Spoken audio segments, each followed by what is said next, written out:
कला जगत में जाना पहचाना नाम प्रख्यात कलाकार रघुवीर अकेला। ललित कला अकेडमी रीजनल सेंटर गढ़ी। दो टूक सीधी बात।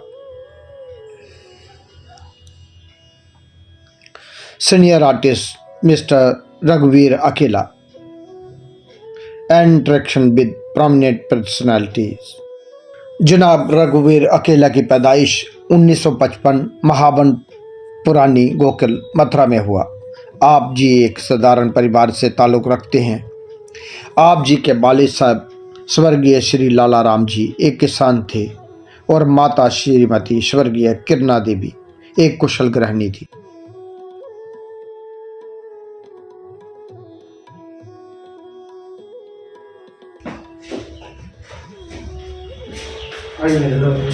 कैसे हो?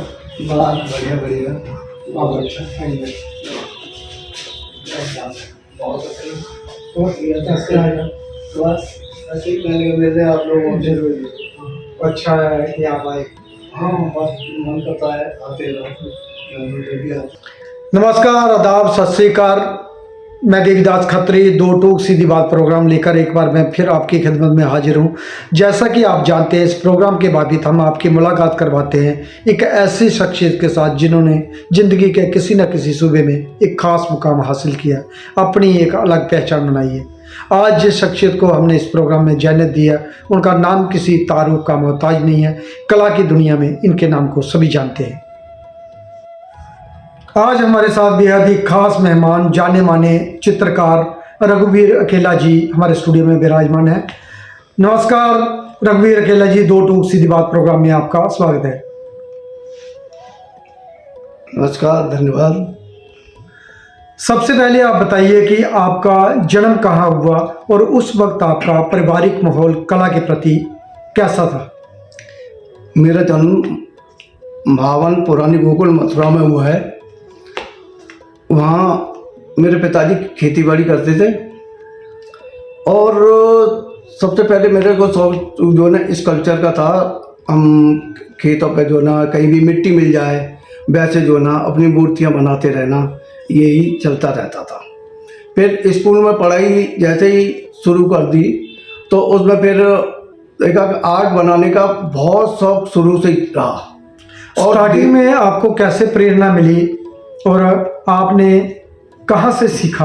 प्रेरणा के अचानक ही जो ना चीज़ें अच्छी लगती थी, उन्हें देख देख के चित्र बनाने लग गया मैं। जो ना पेड़ पौधे वगैरह इनकी पत्तियाँ की स्टडी करना, वैसे किताबों में से देख देख के जो वो अपने होते हैं चित्र होते हैं, उसमें चित्र होते हैं उनको राजा महाराजाओं की। तो मैं राजा महाराजाओं के नहीं, अपने सब्जेक्ट के उससे संबंधित जो होते हैं और सिलेबस से उनके कॉपियों में मैं चित्र बनाता रहता था। लिखने के साथ साथ जो है ना दूसरे तो मतलब लिखते ही थे और मैं साथ में चित्र भी बनाता रहता था। इससे मेरा अभ्यास जो है ना बढ़ता चला गया और फिर शुरुआत मेरी जो ना अपने आप ही जो ना अपने आप ही होने लगी। आपको कब लगा कि आपको चित्रकार ही बनना है और आपने कहाँ से एजुकेशन ली और उस वक्त आपके गुरु कौन थे जिनसे आपने शिक्षा ली? वैसे तो मैं जो ना 10th तक जो ना 9th 10th में हमारे यहाँ यूपी में क्या होता था कि 9th 10th में सब्जेक्ट एक मिलता था art, drawing and painting, drawing का। तो वो मैंने 9th से लेना शुरू कर दिया। 9th 10th दोनों में था। उसके बाद फिर 11th 12th में भी वही सब्जेक्ट पढ़ा। उस वक्त आपके टीचर कौन थे? उस समय के टीचर तो मुझे नाम भी नहीं याद है उन लोगों का, क्योंकि उनसे ज़्यादा संपर्क सब्जेक्ट होता था। बहुत सारे सब्जेक्ट थे, चौथा सब्जेक्ट 5वां सब्जेक्ट ये होता था, चौथा वाला। हाँ, उसके बाद जो ना फिर सिलसिला बीए में जा कर के थोड़ा आर्ट में थोड़ा इंटरेस्ट हो गया मेरा और ज़्यादा जो है। मैं बीए कर रहा था मथुरा से किशोरी रमन डिग्री कॉलेज और विद ड्राइंग एंड पेंटिंग। मेरा एक विशेष सब्जेक्ट था वो आर्ट में रुचि की वजह से। तो वहाँ मेरे गुरुजी थे जो टीचर पृथ्वीनाथ भार्गव साहब, वो उन्होंने जो ना किसी ज़माने में लखनऊ कॉलेज से वहाँ से स्टडी की थी, पढ़ के आए थे। तो वह ऐसा कि आर्ट तो करता ही था। मेरा फाइनल एग्ज़ाम था, हम सब बैठे हुए थे, एग्जामिनर भी वो जा चुके थे सभी क्लास के। मैंने उनसे प्रश्न कर दिया, सर आप आर्टिस्ट हैं और ये पढ़ाई कहाँ से किया? उन्होंने बताया कि पढ़ाई मैंने जो ना इस तरह से लखनऊ से मैं 5 वर्ष का कोर्स करके ऐसे आया हूँ और इसकी वजह से मैं जो ना आप देख ही रहे हो। मैंने कहा सर ये पढ़ाई कहाँ कहाँ होती है, किस तरह से होती है? उन्होंने कहा कि ये पढ़ाई जो ना वही ऐसा नहीं है, आसान नहीं है, 5 साल की डिग्री है, बड़ा पैसा खर्च होता है। बोले रघुवीर, मेरा नाम रघुवीर सिंह था उस समय, क्या रघुवीर तुम नहीं कर पाओगे अकेला, बाद में आपने नहीं, बोले तुम नहीं कर पाओगे। मैं सर क्या, बोले बहुत पैसा खर्च होता है। उस समय वो ऐसा था कि मैं किसान आदमी, इधर से जो ना अपना सिंपल मैं अपने खेत की सब्जियां वगैरह मंडी में ले गया, साइकिल पर रखी और उसके बेचने के बाद फिर कॉलेज चल दिया। सीधी सिलाई थी अपनी जो ना। और उसके बाद फिर बोले, अच्छा वो समझते थे कि या तो सिंपल आदमी, इसके पैसे कहाँ आएंगे, इसके पास जो है कहाँ कर पाएगा। मैंने कहा सर फिर भी जो ना आप बता दीजिए कहाँ कहाँ पढ़ाई होती है। उन्होंने फिर मुझे नाम दिए 1976 में चंडीगढ़ के अलावा कॉलेज ऑफ आर्ट दिल्ली और भी जगह जो ना शांति निकेतन वगैरह के, बोले वहाँ से होता है। मैं कि सर कैसे वहाँ, अब मुझे कैसे पता चलेगा? जी मैं कि कैसे पता चलेगा कि मैं एडमिशन के लिए डेट निकली है या कुछ भी हो रहा है? तो बोले कि ऐसा है, मई जून में अखबार में आता है, अखबार में ऐड आते हैं। और फिर क्या है, मैं जो ना 15 किलोमीटर मथुरा से आगे मेरा घर था, वहाँ से मतलब हफ्ते में एक बार साइकिल से वहाँ आने, एक हफ्ते के अखबार पढ़ने, न्यूज़पेपर्स के कहीं किसी में और ऐड तो नहीं आया है। और आखिर को मुझे मिल ही गया कॉलेज ऑफ आर्ट का। कॉलेज ऑफ आर्ट का 76 में मैंने जो ना फिर यहाँ के लिए एडमिशन के लिए। तो उस वक्त आपके कौन कौन से टीचर थे? और नहीं, अभी एडमिशन के बाद भी तो कहानी है इसके पीछे जुड़ा हुआ। एडमिशन हो गया और 76 में उस समय अप्लाइड आर्ट में लिया था मैंने, हुआ था। और वह ऐसा कि मेरा जो ना, मेरे फैमिली वाले बोले 5 वर्ष की कौन सी डिग्री होती है, MBBS होता है और इंजीनियरिंग होती है, ये तो हमने कभी सुनी नहीं है। अब मैं तो जानता था कि होती है, लेकिन उनको बोले ये कौन सी होती है? बोला मेरे भाई पटवारी थे उस समय, लेखपाल जो ना, बोले कि भाई मैं नहीं खर्च कर पाऊंगा, नहीं खर्च पाऊंगा। मैंने कहा ऐसे देख लीजिए, कोई ज़्यादा नहीं है, मेरे को जो ना एक बार के फीस के लिए तो दे दो, उसके बाद देखा जाएगा। बोले नहीं है जी। और इस तरह से मैं फीस जमा नहीं कर सका और मेरा मतलब एडमिशन वहाँ से कैंसिल हो गया। मैंने जैसे तैसे कुछ दिन बाद आया, पता चला कि वहाँ तो वेटिंग लिस्ट में से किसी और को ले लिया गया है। और फिर क्या हुआ, अब यहाँ से शुरू होती है कहानी मेरी अकेला बनने की। हुआ ऐसा कि 1 महीने बाद ही उसके मेरे भाई बोले कि तेरे मतलब रोकने के लिए आ रहे हैं सगाई की, शादी के लिए। भाई साहब से मैंने कहा भाई साहब ये बताइए, आप मुझे रोकने के लिए आ रहे हैं और आप तो शादी करोगे, कितना खर्चा आएगा? बोले तुझे क्या लेना देना खर्चा का, खर्चा तो मैं करूँगा ना। बोले मैं करूँगा, तेरे को नहीं लेना, उससे मैं करूँगा। मैंने कहा 1000 रुपये, 2000, 5000, 10,000, कितना खर्च तो हो गई, गहने में भी, कपड़ों में भी, शादी में भी, दूसरे पर। बोले तेरे को क्या लेना देना है? मैंने कहा कि आपने मुझे 200 रुपये तो फीस दी नहीं थी और आप मुझे फंसा रहे हैं। मेरा तो कैरियर बदला, उस समय पता नहीं कहाँ से समझ थी मेरे अंदर इतनी जो ना। और मैंने कहा मैं नहीं करूँगा, मुझे पढ़ाई करनी है कॉलेज ऑफ आर्ट की, चाहे मुझे कुछ भी करना पड़े, चाहे घर छोड़ना पड़े, कैसे भी। बोले नहीं, शादी तो करनी पड़ेगी, मेरी इज्जत का सवाल है। और लगा दी पिटाई मेरी, क्यों नहीं कर रहा है। उसके बाद मैं भी ठीक है, उन्होंने पकड़ के घर से बाहर कर दिया। अच्छा ही हुआ, घर से बाहर कर दिया। मैं चला गया आगरा में। फिर मैंने जो है बिल्डिंग कॉन्ट्रैक्टर, सरकारी बिल्डिंग कॉन्ट्रैक्टर था, अपने रिलेटिव की वजह से वहाँ नौकरी की, सुपरवाइजर की, ठेकेदार की सुपरवाइजर वहाँ रहा। और उधर क्या था कि उसके साथ साथ मुझे एक और अच्छा लगा, वहाँ आगरा में एक सॉफ्ट स्टोन मिलता था, गौरारा। हाँ वो लोग गौरारा, हाँ एक और भी उससे सॉफ्ट है, वो कहते हैं सलेटी कुछ ऐसे तीन चार दो तरह वहाँ लोकल। अब मैं जो है ना वहाँ ठेकेदारी के काम करते करते जो है ना उस गौरारा पत्थर को लाता और खाली टाइम में अपने जो है ना उसी को तराशता रहता। बड़ा मजा आया, कभी देवियों की मूर्ति बना रहा हूँ, कभी को, और लोगों को गिफ्ट देता रहा मैं।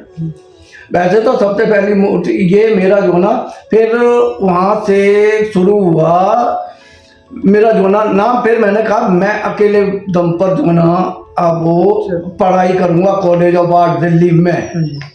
मैंने क्या बस अपने को फिर अकेला नाम जोड़ दिया, रघुवीर सिंह अकेला। वहाँ से फिर मैंने कहा अकेले ही रह करके करूँगा।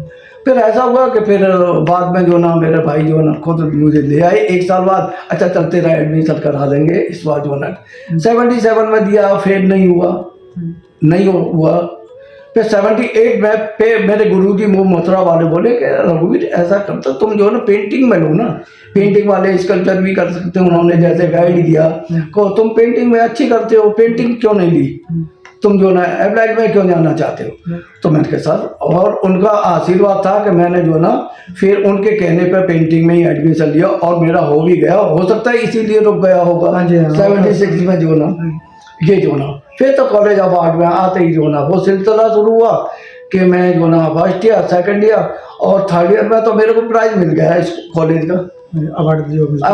और मेरी समझ में नहीं आया, मैं एनुअल जो ना एग्जीबिशन में जो कॉलेज की में मिल गया। मैंने कहा मैं आर्ट जानता हूँ, थोड़ा अच्छा लगा। उसके बाद भी फिर जो ना नंबर आर्ट में अच्छा कुछ चलता रहा। उसके बाद फिर जो ना 5th ईयर में फिर मिल गया फाइनल ईयर में वहाँ भी। और फाइनल ईयर में अवार्ड की बजाय 82 में मेरा एक ग्राफिक एचिंग का किया था, वो साहित्य कला परिषद में सेलेक्ट हो गया।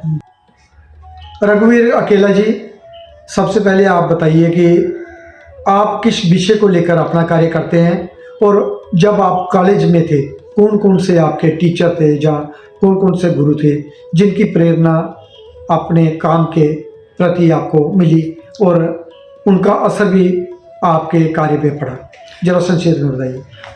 5th ईयर तक तो हम जो ना उन्हीं सब्जेक्ट पे काम कर रहे थे जो हमारे टीचर दिया करते थे, उन्होंने उन्हीं पे काम करना होता था।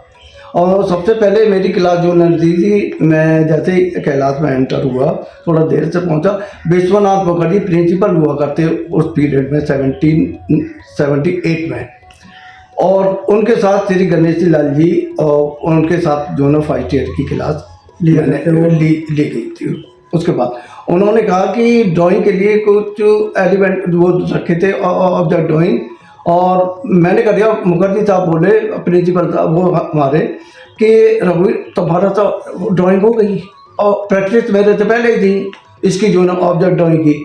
उन्होंने कहा अच्छा ऐसा है, बाहर ले गई मुझे पकड़ के, पेपर लो। और अलग से पेपर दिया मेरे को, पेपर लेकर के और बोर्ड लेकर के बाहर आ जाओ। उनके नीम के पेड़ के नीचे मुझे बैठा दिया, इस ब्रांच की स्टडी करो। हाँ जी, हाँ। और मैंने जो ना उनको स्टडी करके वो वाह, उन्होंने कंधे पर हाथ रखा, वाह बहुत अच्छा लगा जो है। अच्छा उसके बाद क्रम से जो ना फिर टीचर जो ना कुछ हमारे मेहरा साहब, राजेश मेहरा साहब के साथ जो ना फिर जुड़ गए हमारे जो ना वो क्या नाम है, वो तो बाद में आए ओपी शर्मा जी, तो वो थे क्या नाम है रणवीर सिंह कालेका जी, ये हमारे, और धीरज चौधरी सर। हाँ जी, धीरज चौधरी सर और सभी और सेकेंड ईयर में हमारे साथ रमेश सर जुड़े क्ले मॉडलिंग की क्लास देने के लिए, रमेश बेस्ट सर जुड़े उनसे, और उन्होंने स्कल्पचर में इतना बढ़िया काम कराया मेरे को, तो गाइड किया। और वो स्कल्पचर ही जो ना वो चोरी हो गए मेरे, जो छोटे छोटे जो बनाए थे ज़्यादा बड़े नहीं थे, वो ही चोरी हो गए और पता नहीं कौन उठा ले गया वो उसके जो ना।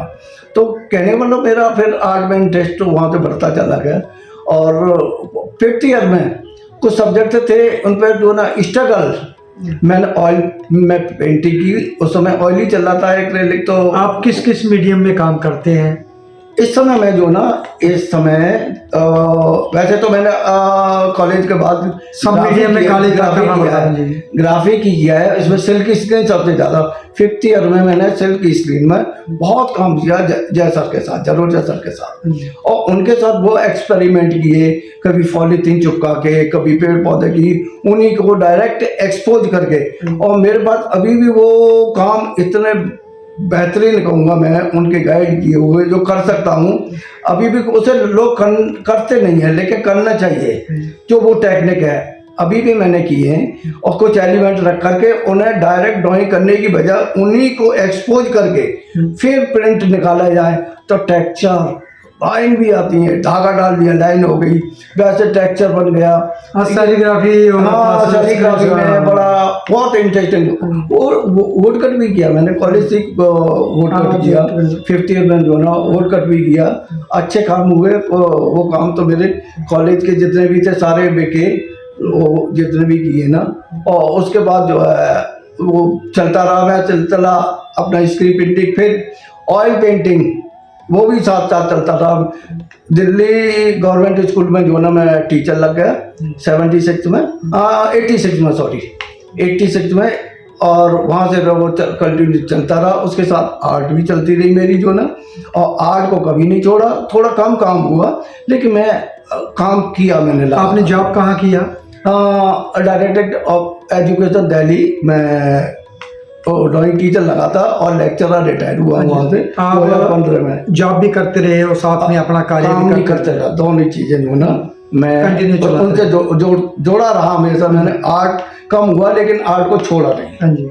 उसे और मेरे सब्जेक्ट जो है इस समय तो वही लाइफ जो उसी से रिलेटेड रहे हैं। आप देख सकते कभी मौका मिला तो मैं सारा काम दिखाऊंगा मैं। दोस्तों, कला चर्चा आगे बढ़ाने से पहले आइए एक नज़र डालते हैं रघुवीर अकेला जी के कार्य पर। कला जगत में जाना पहचाना नाम जनाब रघुवीर अकेला की पैदाइश महावन पुरानी गोकुल मथुरा में हुआ और वह किसान परिवार से ताल्लुक़ रखते हैं। परिवार में 4 भाई और 3 बहनें हैं। आप जी के परिवार में पहले व्यक्ति थे जिन्होंने अपना रुख कला की ओर किया। आप जी की स्कूली पढ़ाई लिखाई भी मथुरा में हुई। उसके बाद आप जी ने स्नातक की डिग्री प्राप्त की। बाद में दिल्ली कॉलेज ऑफ आर्ट में 5 बरस की डिग्री हासिल की। बचपन का ये शौक आहिस्ता आहिस्ता कब प्रोफेशन में बदल गया पता ही नहीं चला। आज वह कला धाम में अपना क्रिएटिव कार्य कर रहे हैं। इनके शुरुआती कार्य में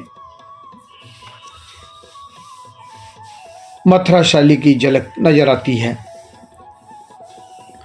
बाद में इन्होंने इस शैली को अपने अपने चित्रों में थोड़ा प्रभाव कम करते करते एक अपनी शैली तैयार की, जिसमें इन्होंने ऑयल कलर हो, चाहे एचिंग हो, ड्राइंग हो, या फिर विभिन्न माध्यमों से एक्सपेरिमेंट कार्य करने शुरू कर दिए। इनके ज़्यादातर कार्य सेमी रियलिस्टिक व नेचर से प्रभावित कार्य हैं। इन्होंने जहाँ पेंटिंग की उसके साथ साथ प्रिंट मेकिंग, सेराग्राफी और सिल्क स्क्रीन में भी काफ़ी कार्य किया। इनके कलरफुल कार्य होने के कारण लोगों में ज़्यादा प्रभाव डालते हैं और इन्होंने कई सारे एक्सपेरिमेंट वर्क अलग अलग तकनीक व माध्यमों से किए। इनके ज़्यादातर कार्य अपनी ही तैयार की हुई शैली में हैं और वे आज कला जगत में अपनी एक अलग पहचान रखते हैं। इन्होंने कई नेशनल, स्टेट और कई प्रदर्शनियों में भाग लिया और कई सारे अवार्ड भी अपने नाम किए। रघुवीर अकेला जी ने आज भी वे लगातार अपना कार्य कलाधाम में ही कर रहे हैं।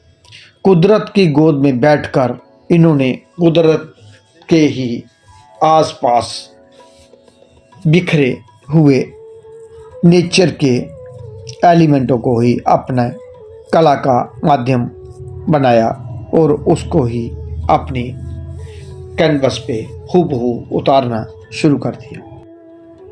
जनाब रघुवीर अकेला जी ज़मीनी ताल्लुक़ रखने वाले इंसान हैं और कुदरत की ज़मीनी हकीकत को वह भली भांति जानते हैं।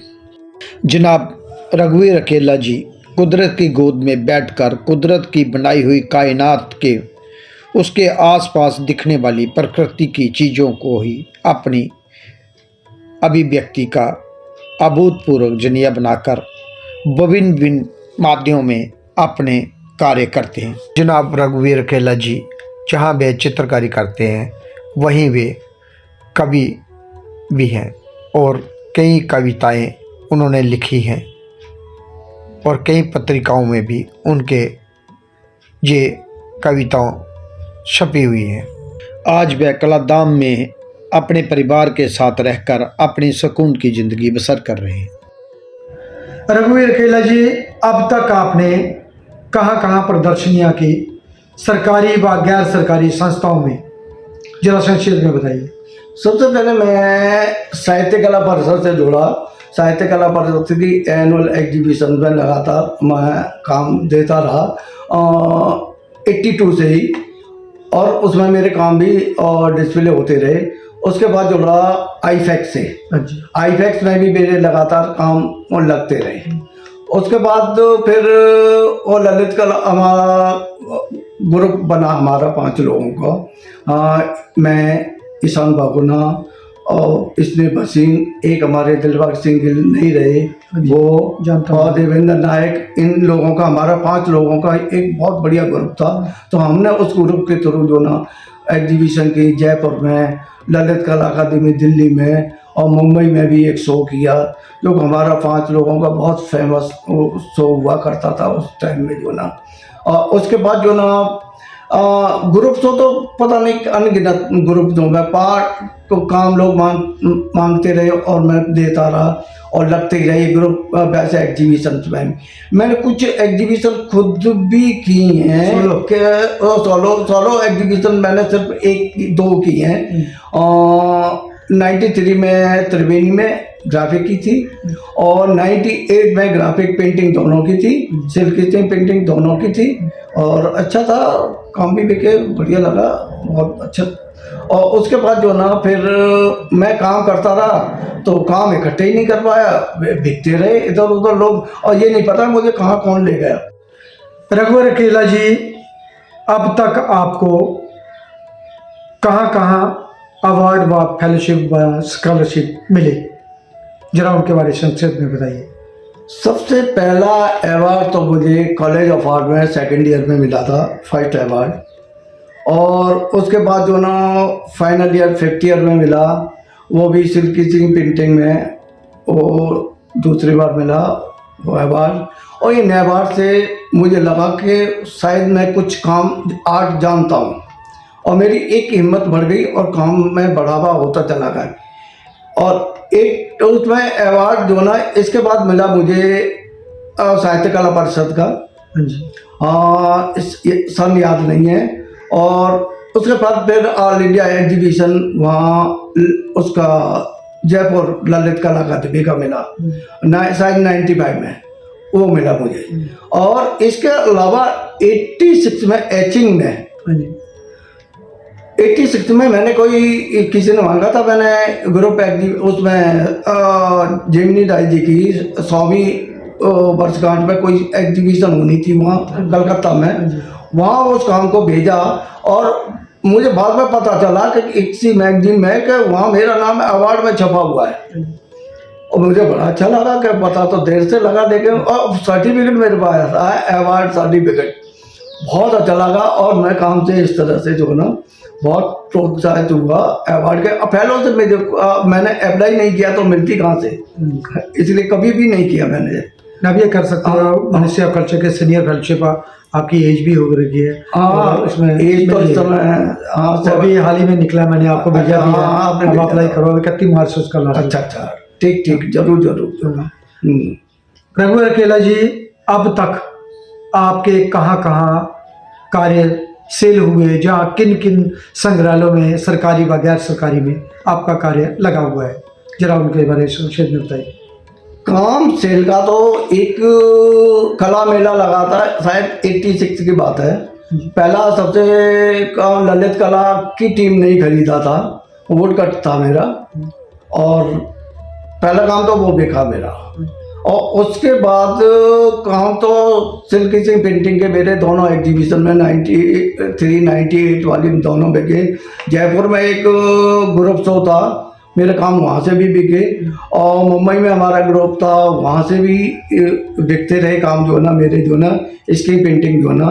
और उसके बाद मैंने जो ऑयल पेंटिंग दी एक गैलरी में जो ना, वहाँ से भी जो गैलरी का आर्ट पिलग्रिम कुछ इस तरह की है दिल्ली में, मुझे वो तो भूल ही गए। मैं 2010 तक जो है ना देता रहा था। 2010 के बाद जो है ना फिर मैंने काम देना ही बंद कर दिया इधर उधर। पता चला कि मेरा काम जो है ना कोई जापान के लोग ले गए हैं, और जयपुर से पता चला कि कोई कोरिया के लेके गए हैं, और इस तरह से जो है। और मुंबई में भी काम खरीदा कि वो लंदन गए, कहने का मतलब कोई कई नेशनल एंड इंटरनेशनल लेवल पर। नेशनल कार्य इंडिया में तो बहुत काम, यहाँ काफ़ी कलेक्शन है मेरा जो ना। रघुवीर अकेला जी, आपने अभी हाल ही में कलाधाम में कार्य करते हैं और वहीं पे रह भी रहे हैं, और वहाँ और ललित कला में भी आप आते हैं और गढ़ी में भी आप आते रहते हैं। इन सब जगहों के बारे में, आपने सबके बारे में थोड़ा थोड़ा बताइए कि आपको कैसा लगता है और कैसा बिहेवियर रहता है जब आप ललित कला अकेडमी गढ़ी में आते हैं, जहाँ कलाकारों का आपके साथ, जरा संक्षेप में बताइए। घड़ी में तो मेरे को आना अच्छा लगता है, और यहाँ लगता है कि आर्ट जो ना, आर्ट जो हो रहा है ना, और जो दोस्त हैं जो मिलते हैं, जानने वाले दोस्त नहीं भी हैं, उनसे भी देखते हैं, उनके कामों को देख करके बड़ा अच्छा लगता है कुछ के। हाँ, मुझे भी थोड़ा, मैं थोड़ा ढीला पड़ जाता हूँ काम करने में, थोड़ा उत्साह आ जाता है यहाँ देख के, इसलिए मैं घड़ी में आता रहता हूँ। और कलाधाम जो है ना, कलाधाम क्या है, कलाधाम हमारी जो है ना 96 लोगों की एक जो है ना आर्टिस्ट स्टूडियो है यहाँ, जो कि यूपी गवर्नमेंट ने हमें जो है ना 2000 में अलॉट प्लॉट 200-300 मीटर के किए थे अलॉट हमें जो ना। तो उनमें जो ना जरोटे साहब वगैरह, जय जरोटे सर वगैरह, बहुत सारे लोगों के स्टूडियो हुआ, काफ़ी लोगों के। तो सीनियर जो भी अप्लाई किया था 2010 में, और वो स्टूडियो सिर्फ अवार्ड विनर आर्टिस्ट के लिए थी, जो नेशनल स्टेट अवार्ड, और वो मेरे पास थे, उसकी वजह से मुझे मिले। आज मैं अपने स्टूडियो में जो ना बहुत अच्छी तरह से, वहाँ हमारा फ्रेंड सर्कल इतना अच्छा है, आपस में हम लोग मिलते हैं, बैठते हैं, और एक दूसरे के बारे में आर्ट की चर्चा करते हैं। बड़ा खुलापन है हमारे स्टूडियो में, कोई भी आ सकता है, शो भी करते हैं आप, शो भी करते रहते हैं वहाँ जो है। ऐसा नहीं है, स्टूडियो में कोई बाहर से भी आना चाहे तो वो भी देखने के लिए आ सकते हैं, और हमसे वो कुछ स्टूडेंट आते रहते हैं बाहर से, और उनको भी हम कोई जानकारियाँ चाहते हैं तो हम वो भी देते रहते हैं कि अच्छा है। हम तो चाहते हैं कि कुछ लोग, नई जनरेशन है जो ना, कुछ करे, देखे। अब तक कितने आर्टिस्ट हैं वहाँ लगभग, आप तो सभी को जानते हो? वहाँ रेगुलर तो प्रेम सिंह सर, कालीचरण गुप्ता जी, और सिद्धार्थ जी जो है ना, सिद्धार्थ जी हमारे जैसा रहे नहीं, और प्रमोद मान, और आपटे जी के अलावा जो ना तेजेंद्र कांडा, और उसके बाद अभी वहाँ एक मेरा मित्र जो ना क्लासमेट प्रसन्न जैन, जो मेरे साथ जो ना फर्स्ट ईयर से हम 78 से 83 तक थे क्लास में, वो फिल्म मेकिंग में चला गया मुंबई। जब वो कलाधाम आया तो कलाधाम देखकर, अब तुम ऐसी जगह पर रह रहे हो, मेरे को तुमने जोड़ दिया। मैंने कहा क्या? बोला अब मेरे को बुलाओ। फिर उन्होंने खरीद के वहाँ अब रहने लगा है, और उसे कह रहा यहाँ तो बड़ा मजा आता है, बड़ा अच्छा जो है ना आर्ट का माहौल है कलाधाम का जो है ना। बोला यार कोई ये तो बहुत बढ़िया। अब वो कह रहा है अब मैं भी काम करूँगा। मतलब एक माहौल है हमारे, बाहर से लोग आके उधर काम कर रहे हैं। कलाराम है। अच्छा, अब कॉपी जो लोग रहते नहीं है, जिनके अपने स्टूडियो दिल्ली में या दिल्ली से बाहर हैं, उन्होंने यंग आर्टिस्ट को दिए हुए हैं, हाँ जी। जो अपने प्रेम मोहब्बत में वो अपना हाँ जी, वहाँ उसका काम काम करने देते हैं और उनसे। इससे इतना बढ़िया चल रहा है वहाँ का जो ना, देखने में एक आर्ट में, कला में दाम जो ना एक अलग माहौल बन गया। अलग माहौल बन गया और सबका अलग अलग, सभी खुश हैं वहाँ रह करके जो ना। दोस्तों, अगर आप कभी भी दिल्ली में आए, जहाँ इसके आसपास में आए, तो कला धाम में जरूर जाएं, जो एनसीआर का ये एक हिस्सा है। वो कला धाम में बहुत सारे सीनियर जूनियर कलाकार एक साथ कार्य कर रहे हैं और आपको बहुत अच्छा लगेगा। और उनके साथ चर्चा करें कला की, और जो यंग जनरेशन है, स्टूडेंट हैं, उनके लिए स्पेशल जो डिएडिशन लिखना चाहते हैं या थीसिस लिखना चाहते हैं, वहाँ पर बहुत सारे सीनियर कलाकार हैं जो उन कलाकारों को काफ़ी हेल्प करेंगे। रघुवीर अकेला जी, हमारी जो ललित कला अकेडमी है, जहाँ साहित्य कला अकेडमी है, जहाँ मॉडर्न आर्ट गैलरी है, इनको कौन कौन सी ऐसी एक्टिविटियाँ करवानी चाहिए जिससे आने वाले कलाकारों का सुधार व उधार हो सके? अभी तक ललित कला अकादमी जो ना, साहित्य कला परिषद जो ना जो कर रही हैं, उतने काम नहीं हो रहे हैं जितने होने चाहिए थे। वो कुछ एग्जीबिशन बढ़ाए हैं, वर्कशॉप बढ़ाए हैं, और हमारा कला धाम है, कला धाम में भी एक्टिविटी कराई जा सकती हैं, बहुत अच्छी कराई जा सकती हैं। उनके कला धाम के लोगों के साथ जो ना और यंग आर्टिस्टों को जोड़ दिया जाए, कोलैबोरेशन में और अच्छा हो जाएगा। उसके बाद जो ना, और दूसरे ये कि ये जो ना ललित कला अकादमी हो या साहित्य कला परिषद हो, चाहे कोई भी अकादमी हो, इस समय जो ना मतलब जो एज लोग हैं, सीनियर सिटीजन है, आर्टिस्ट, उनका कम से कम सम्मान करना चाहिए। उनको जो ना 60 साल के हो गए हैं या उससे ज़्यादा हो गए हैं, उनका इन्हें सम्मान करना चाहिए। उससे क्या है कि वो आर्टिस्ट का एक सम्मान बढ़ता है, उसे भी लगता है कि मैं आर्ट कर रहा हूँ और मेरे को तो एक सम्मान दिया गया है, और उसमें जो ना और अच्छी भावना बढ़ जाती है। ये चीज़ है जो ना। और दूसरे जो ना, ये छोटे छोटे 5-5 हज़ार रुपये वगैरह के जो ना, इस तरह से पार्टिसिपेट करना वगैरह एक बड़ा अटपटा सा लगता है। सीनियर लेवल पे, सीनियर लेवल मतलब उसे एक सीनियर लेवल, जूनियर लेवल का स्टूडेंट, जूनियर लेवल, चलो ठीक है जो ना, वो हमने भी जो ना काफ़ी जो ना अपने टाइम में जो ना इस तरह के किए हैं। और लेकिन अब जो ना इस उम्र में सीनियर आर्टिस्ट के लिए जो ना, जो 50+ है, और उसको 50+ वाले को जो ना आप 5,000 रुपये दे रहे हो, मैं तो नहीं जाता हूँ, मैं तो सब मना कर देता हूँ, मैं मुझे नहीं जाना। इतना टाइम भी बर्बाद करूँ सिर्फ खाने के लिए जाऊँ वहाँ जो ना, क्या ऐसे तो जो ना, कहने का मतलब है थोड़ा सा इसमें सुधार करना चाहिए। और थोड़ा 2-3 कैटेगरी कर देनी है, स्टूडेंट कैटेगरी हो गए, जूनियर कैटेगरी हो, सीनियर कैटेगरी। आप सही बात बोल रहे हैं कि सीनियर कलाकार को अगर सम्मानित किया जाए तो वो उसका सम्मान और बढ़ेगा। फेलोशिप के लिए भी बहुत सारी फॉर्मेलिटी नहीं पूरी करनी चाहिए, जैसे जो भी डिजर्व करते हैं। सीनियर आर्टिस्ट हैं, सीनियर आर्टिस्ट के तो उसका सीधा ना फॉर्म नहीं, डायरेक्ट मिलता है, फॉर्म भरते हैं, उसका ये सीधा अप्लाई होता है, वो मिनिस्ट्री ऑफ कल्चर करती है। जूनियर का इंटरव्यू होता है, सीनियर का नहीं होता। अच्छा, नहीं मैंने देखा पहले हुआ, नहीं होता सीनियर का कभी भी। मैंने भी, मुझे भी मिला हुआ है, जूनियर भी मिला, नेशनल भी मिला, सीनियर भी मिला, लेकिन उसमें सीनियर का कोई वो नहीं होता। सीनियर को सिर्फ अप्लाई करना पड़ता है और उसी के बिहाफ पे होता है। हाँ, नहीं मुझे इसके बारे में थोड़ी ज़्यादा जानकारी नहीं थी। रघुवीर अकेला जी, कला के अतिरिक्त और कौन सी ऐसी कलाएं हैं जो आप करते हैं? जैसे ड्रामा हो गया, म्यूजिक हो गया, जहाँ नाटक हो गया, जहाँ कोई कविता या कोई इस तरह की क्या हॉबी है आपकी, नहीं जो आपको अच्छी लगती है? कविताएं तो मैं लिखता रहता हूँ, लेकिन वैसे कोई म्यूजिक अच्छा लगता है, सुनना अच्छा लगता है, लेकिन मैं गा नहीं सकता। और लिख लेता हूँ, गाने भी लिखे हुए मैंने, कविताएं भी लिखी हुई हैं, और जो भी है हर तरह की कविताएं मेरे पास जो ना, स्केच बुक में जहाँ भी है मेरा रेगुलर जो स्केच बुक में काम मैं कहीं ना कहीं करता रहता हूँ। और मन आया तो उसके पीछे कुछ ना कुछ वो और शब्द आए, उन्हें कविता के रूप में वो लयबद्ध करके लिख दिया। ये मेरी एक्टिव और हॉबी है, और इससे ज़्यादा जो ना और मेरा विशेष कुछ नहीं है। रघुवीर अकेला जी, एक आखिरी सवाल, जो हमारे दूर दराज इलाकों में कलाकार रह रहे हैं उनको कैसे टिक कर फील्ड में कार्य करना चाहिए? आप अपने कला के माध्यम से एक मैसेज उन तक पहुंचा सकते हैं।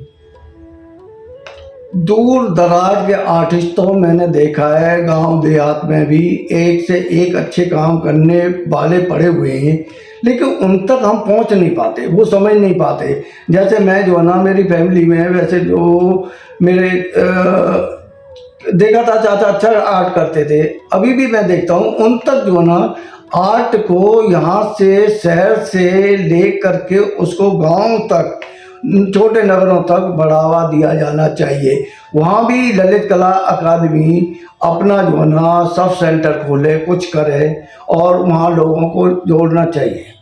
ललित कला अकेडमी तो बहुत जगह जगह एक्टिविटियां करवाती है, लेकिन आपकी सही बात है कि सेंटरों को और बढ़ाया जाए, क्योंकि बहुत सारी पॉपुलेशन और कलाकार बढ़ते जा रहे हैं और सेंटर उतने ही हैं। वही होना चाहिए ना, उससे मैं सुधार दूँ ना। मैं कहता हूँ मेरे मथुरा में तो कोई भी नहीं है इस तरह का। नहीं, आपके लखनऊ है ना, लखनऊ नहीं, लखनऊ और मथुरा में बहुत फर्क है। लखनऊ तो एक डिस्ट्रिक्ट है, अलग अलग स्टेटों में जो जितने भी है ना, हाँ। जिलों में एक एक है, जैसे लखनऊ में है, कलकत्ता में है, बिहार में है, बहुत सारे ऐसे। नहीं, मेरे का मतलब ये नहीं है क्या मथुरा में म्यूजियम है, आप जो ना अलग से नहीं खोजे, लेकिन म्यूजियम में कुछ ललित कला प्रोग्राम तो कर सकती है, कोलैबोरेशन में सब जगह कर सकते हैं, तो कर सकते हैं ना। हाँ जी, हाँ जी। इतना बढ़िया। तो आप लोग, आप जैसे लोग कलाकार जो बैठे हैं, हाँ, तो वो प्रपोजल दें अकेडमी को और मिनिस्ट्री में वो करवाते हैं, ऐसा नहीं है कि नहीं करवाते। आप थोड़ा आप करें, थोड़ा अकेडमी करें तो तब संभव हो सकता है। नहीं, ग्रुप तो मैंने पार्टिसिपेट भी किया है उसमें, मथुरा म्यूजियम में बहुत अच्छा लगा लोगों को, और देखने में जो दर्शक आते हैं। वैसे तो पूरा टोटल स्कल्पचर का म्यूजियम है मथुरा वाला, वो बहुत पुराने छोटे छोटे आर्ट वर्क जो ना बहुत प्राचीन काल के वो है, और यह जो ना सारा बहुत अच्छा म्यूजियम है वहाँ, बहुत अच्छी बहुत कुछ कराया जा सकता है अगर चाहे ना ललित कला अकादमी। और हम लोगों को, अब तो मेरा जो है कला धाम है, मेरा अपना घर भी वहाँ नज़दीक है, मैं कुछ जुड़ा हुआ हूँ। मेरी कोशिश है वैसे अब जो है ना कि मैं आर्ट से के लिए जो यंग जनरेशन है, छोटे जो है ना, उनके जोड़ के चलूँ, क्योंकि मैं यहाँ का तो मेरा सफ़र पूरा हो गया, मैं तो वहाँ से भी कर सकता हूँ। आर्ट तो मैं वहाँ भी रह करके, मेरा अपना खेत है, वहाँ फार्म हाउस बना करके वहाँ सब कुछ किया जाता है। आजकल बहुत सारी ऐसी एक्टिविटियां लोग करवा रहे हैं जो कोलैबोरेशन में, और आप भी प्रपोजल दे सकते हैं। अगर मेरे को ना थोड़ी ललित कला से इससे मदद मिल जाए तो मैं बहुत अच्छा कराता। आपने अभी तक अप्लाई नहीं किया तो कैसे मदद देंगे? आप अप्लाई करिए। मुझे ये नहीं पता जानकारी कि इसमें अप्लाई कैसे किया जाता है। मिनिस्ट्री ऑफ कल्चर में आप प्रपोजल बना के दीजिए, करते हैं, बहुत सारे प्रोग्राम होते हैं अभी जम्मू कश्मीर में, पंजाब में, लद्दाख में, अलग अलग जगह होते हैं, लोग कर रहे हैं। ठीक। और आप प्रपोजल बना के भेजिए, वो अकेडमी करती है कोलैबोरेशन में। वो मैं चाहता हूँ कि जो गाँव में जो हमारे जो ना ट्रेडिशनल जो आर्ट, बहुत सारी संस्थाओं के साथ भी ललित कला कोलैबोरेशन में प्रोग्राम करवाती है, और बहुत सारी एक्टिविटियां होती हैं। आपकी सही बात है, लोगों को जानकारी नहीं है, लोगों को पता नहीं चलता। एक बार आके मालूम करें, जो पुराने लोग हैं जहाँ हमारे पास आए, हम उनको गाइड करेंगे। आप सीधा मिनिस्ट्री में जाइए, ललित कला में जाइए, अपना प्रपोजल दीजिए, तो एक्टिविटियाँ होती हैं।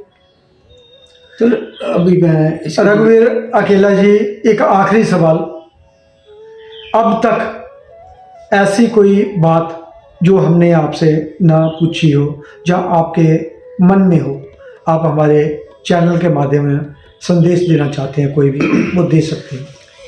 ये है आर्ट के बारे में, जिसके बारे में मैं बात नहीं की। मैं अब तक जो ना आज से 10 साल पहले 2012 तक जो ना काम करता चला था, अलग अलग विषयों में, सिल्क स्क्रीनिंग और वुड कट वगैरह, इस तरह की ऑयल पेंटिंग भी, उसमें मेरे अलग तरह के सब्जेक्ट हुआ करते थे। लेकिन इस समय में जो ना मुझे अचानक याद आया कि मैं ब्रज का रहने वाला हूँ और ब्रज धाम का, और मुझे उसके ऊपर कुछ करना चाहिए।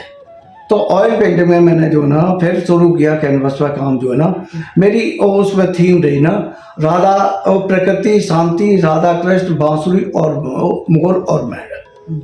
आजकल मैं उसी पे मेरे काम चल रहा है, और वही कृष्ण रिलेटेड, मतलब उस तरह का काम नहीं है जैसे जो ना कैलेंडर चाप होते हैं, वो कैलेंडर चाप काम नहीं है मेरे। जो आप क्रिएटिव काम कर रहे हैं, क्रिएटिव है, लेकिन लिख से मेरा हट के काम कर रहे हैं। सब्जेक्ट वही है। और इसमें अच्छी काफ़ी लोगों ने पसंद की है, बिकी भी है लोगों को, और अच्छा है कुछ। अब तो मैंने बेचना ही बंद कर दिया है, देना ही बंद कर दिया कि नहीं रहने दो अपना, क्यों मन ही नहीं करता मेरे को बेचने का उनको जो ना बड़े अपने लिए काम कुछ रहते हैं, हाँ, अपने खुद के तरफ से पसंद रहते हैं। इस तरह की पेंटिंग है वो कि मन ही नहीं करता कि मैं कहीं दूँ, मेरे वहाँ अपने डिस्प्ले रहती हैं, और अच्छा लगता है कि जब देखने में जो है ना थोड़ी तसल्ली मिलती है कि हाँ कुछ जो है ना मानसिक वो आनंद, बहुत विशेष आनंद मिलता है। आनंद तो जो ना आर्ट करते करते भी बहुत ही मिलता है, जब जो आर्ट का एक साधना है, कला एक साधना है और मेडिटेशन है। यही दोस्तों, ये थे हमारे साथ रघुवीर अकेला जी, जो हाल ही में हमारे स्टूडियो में आए और इनके बारे में जाना, इनके कला के बारे में जाना, और बहुत सारी चर्चाएं हुई कला के ऊपर। धन्यवाद रघुवीर अकेला जी, धन्यवाद दोस्तों। अगली बार फिर मिलेंगे किसी नई जगह नए कलाकार के साथ। तब तक देवीदास खत्री को जी इजाजत। जय हिंद, जय भारत।